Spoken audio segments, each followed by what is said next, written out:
करते हैं properties of solid. सबसे फर्स्ट में आता है deforming force. When a force applied on a body and changes its configuration, configuration का मतलब हुआ शेप, साइज या फिर both, then that force is called deforming force. यानी अगर कोई रबर है या बॉल है, उस पर फोर्स लगाए और उसका शेप चेंज हो गया या साइज चेंज हो गया या दोनों चेंज हुआ, that force is called deforming force. अब नेक्स्ट है इलास्टिसिटी।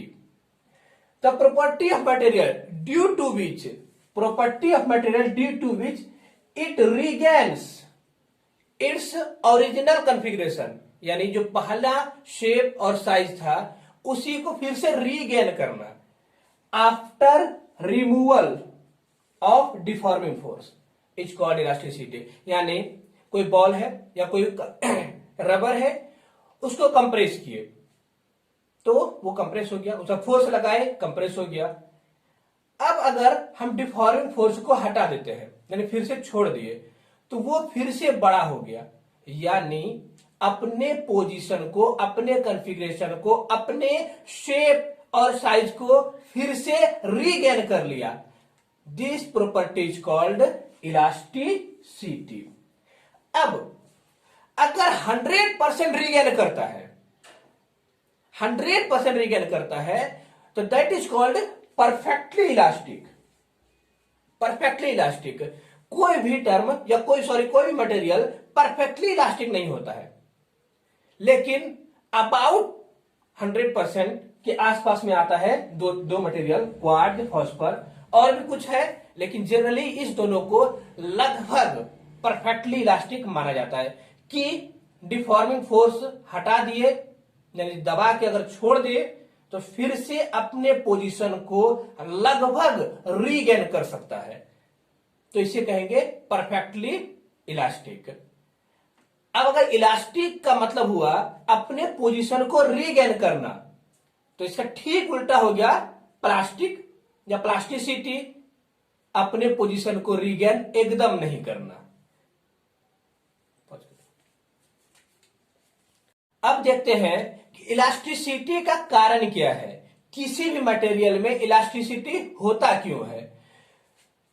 ये हमारा पोटेंशियल एनर्जी और इंटर एटॉमिक डिस्टेंस यानी दो एटम के बीच का जो डिस्टेंस है R0 R, उसके बीच का ग्राफ है।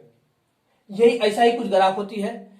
जब जैसे ये हमारा मटेरियल है, अगर इस पर अभी कोई फोर्स लगा हुआ नहीं है, यानी सिंपल ये हमारा कुछ इस तरह से है, ये रबर इस तरह से है, तो इस दोनों इसके दो एटम के बीच में जो डिस्टेंस है वो R0 है। R0 कितना, जहां पर पोटेंशियल एनर्जी मिनिमम है। पोटेंशियल एनर्जी मिनिमम है, इसका मतलब है स्टेबिलिटी मैक्सिमम होगा, यानी इस पॉइंट पर स्टेबिलिटी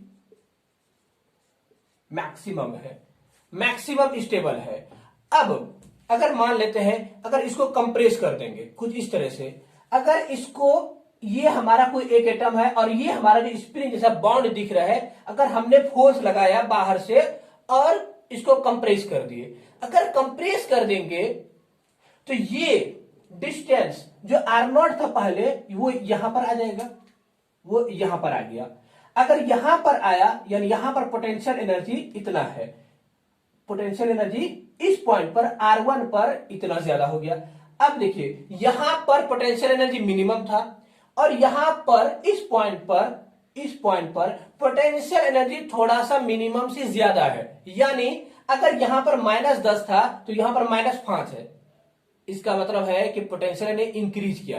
अगर पोटेंशियल एनर्जी इंक्रीज करता है, इसका मतलब है कि स्टेबिलिटी डिक्रीज कर गया, यानी इस पॉइंट पर आकर स्टेबिलिटी अब डिक्रीज कर गया, स्टेबिलिटी डिक्रीज कर गया। अब जैसे ही हमने इसको कंप्रेस किया और इसके डिस्टेंस को कम कर दिए, दो एटम के बीच के डिस्टेंस को कम कर दिए, उसका पोटेंशियल एनर्जी इंक्रीज कर गया, स्टेबिलिटी डिक्रीज कर गया।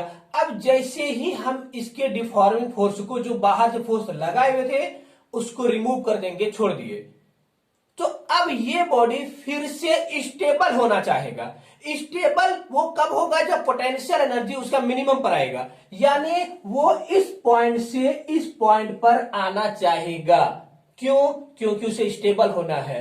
अगर इस पॉइंट पर फिर से आया यानी अपने ओरिजिनल पोजीशन पर आया, ओरिजिनल पोजीशन पर आने की ही प्रॉपर्टी को इलास्टिसिटी कहते हैं। तो इलास्टिसिटी का मेन कॉज यहीं से है, इस ग्राफ से। और सेम केस हमारा जब लेंथ को बढ़ाएंगे तब भी होगा। तो इस थ्योरी को आप लोग स्क्रीन को पॉज करके नोट डाउन कीजिए। तो अब देखते हैं रीस्टोरिंग फोर्स। किसी बॉडी पर हमने फोर्स लगाया, उसे डिफॉर्म किए, उसका शेप और साइज चेंज हुआ। अब जब उसे रिमूव करेंगे, फोर्स को रिमूव करेंगे, तो अपने पोजीशन को रिगेन करेगा। इलास्टिसिटी यही कहता है।